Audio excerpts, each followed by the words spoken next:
So the film brings up a very important issue, which is autism. How important is it for you to talk about this topic?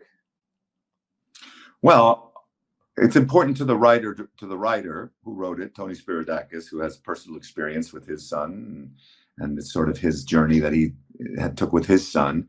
It's important to the director, Tony Goldwyn, who's Tony Spiridakis' best friend and the godfather of Tony Spiridakis' autistic son. So it was therefore important to me to make sure we get it right. And I thought with those two guys leading the way, we had a pretty good shot at it. It's taken directly from Tony's life, and Tony's a really prolific screenwriter here in town, and he's made many good personal movies, but I think this is his most, I'm positive this is his most personal film. And so, when I came on board about a year and change before we started working on it, we spent that whole year just immersed in the world and the journey that Tony took, and surrounding ourselves with people from the autism community, making sure that we cast an autistic actor. And so I think we did a pretty good job of getting it right. And it was important for us to make sure that we got it right. And that I think it might be the first movie of its kind, really, that has an autistic actor in the lead, playing an autistic character. So yeah, it was important to everybody. Mm-hmm. Oh, yeah. And what challenges did you face while creating our character? Challenges. Well, I really had no baseline for knowing anything about autism or about autistic children or about treatment for autistic children, education of autistic children. So I really did start from zero. I think my biggest challenge was getting myself up to speed in terms of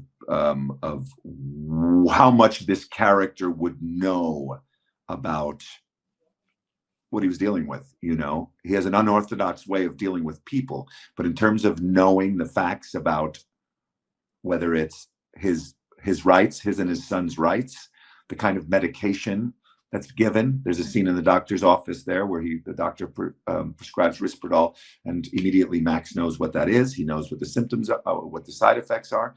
And so getting up to speed on all the autism jargon and all the autism and the living in the world of autism, that was probably my biggest challenge.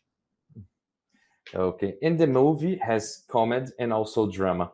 How was it for you to act between these two genres? Well, it wasn't that hard. I'm a big believer that you can't have a drama without comedy. I think some of the most serious circumstances sometimes can be very funny because people do funny things when they're, for instance, desperate, when they are unsure, when they are scared, even. They do funny things. They act out funny. And so I've never really seen a difference between the two. Now, I know that, I know what a laugh out loud comedy is supposed to look like, but I'm not so sure that all dramas shouldn't have some element of levity and comedy. And so for me, I didn't really see a difference between the two. And in fact, so much so that when we were talking about the stand-up comedy scenes, I said to the guys, I said to Tony, I was like, I don't necessarily think those jokes have to be that funny.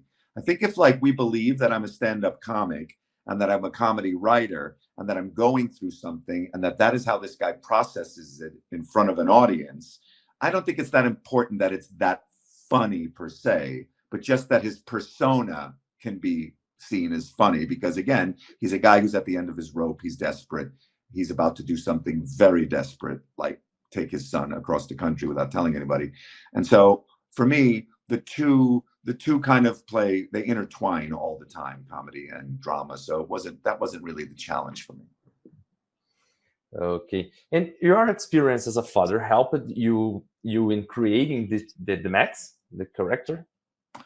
Yeah, I have 3 sons, and I'm very close to all 3 of them. So I think it goes without saying that if I'm close with my 3 sons, it probably helps me to be able to play a father of any kind. And I've been a father of kids that age, and I know what it means to feel like you want to do anything to take away a kid's pain, and I know what that's like to want to do anything it takes to help your child.